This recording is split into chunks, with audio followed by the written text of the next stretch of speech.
Team Dil Raju CM Revanth మధ్య జరిగిన భేటీ కొత్త రకం లొల్లిని షురూ చేస్తోంది. ప్రధాన ప్రతిపక్షం BRS versus FDC chairman Dil రాజుగా మారింది వ్యవహారం. ఆయన దిల్ రాజు కాదు డీల్ రాజు అనేదాకా వెళ్ళింది గులాబీ నేతల తాకిడి. సినిమా ముసుగులో ఫిల్మ్ ఇండస్ట్రీ పెద్దలు సీఎం దగ్గరకు వెళ్లి సర్దుబాటు చేసుకుని ఉండొచ్చన్న కేటీఆర్ కామెంట్ పరిశ్రమను సూటిగా తాకేసింది. ఇదంతా డైవర్షన్ పాలిటిక్స్ లో భాగంగా జరిగిన మీటింగ్. ఇక్కడ రహస్య ఒప్పందాలేవో జరిగుంటాయంటూ మీడియా చిట్ చాట్ లో కేటీఆర్ కామెంట్ చేయడంపై ఎఫ్డీసీ చైర్మన్ హోదాలో దిల్ రాజు కౌంటర్ ఇచ్చారు.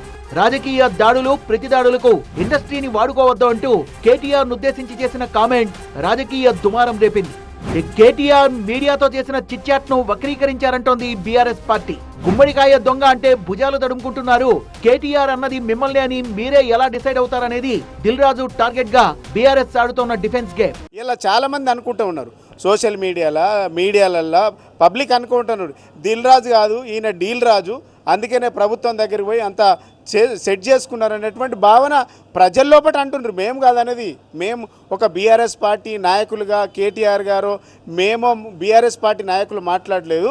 సోషల్ మీడియాలో ఏ చిన్నపిల్లగాడిని పోస్ట్ పెట్టేటువంటి జ్ఞానం ఉన్న ఎవరినైనా అడుగు, దిల్ రాజా డీల్ రాజా తెలిసిపోతుంది. కాంగ్రెస్ ప్రభుత్వంలో పదవచ్చింది కనుకే రేవంత్ రెడ్డి మెప్పు పొందడానికి కేటీఆర్ పై దిల్ రాజు అటాక్ చేస్తున్నారా అనేది బీఆర్ఎస్ లేవనెత్తిన మరో లాజిక్. సినీ నటుల గురించి కాంగ్రెస్ నేతలు అసభ్యంగా మాట్లాడినప్పుడు లేవని నోరు ఇప్పుడెందుకు లేస్తున్నట్టు అని నిలదీస్తున్నారు గులాబీ నేతలు.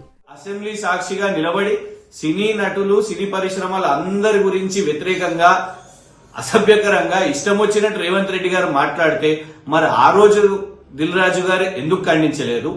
సినీ పరిశ్రమలో చాలా పెద్ద నాయకుడైన నాగార్జున గారిని, సినీ నటి అయిన సమంత గారిని ఇష్టం వచ్చినట్టు అసభ్యకరంగా ఒక కాంగ్రెస్ మంత్రి మాట్లాడినప్పుడు మరి ఆనాడు దిల్ రాజు గారు ఎందుకు ఖండించలేదు? ఎందుకు స్టేట్మెంట్ రిలీజ్ చేయలేదు?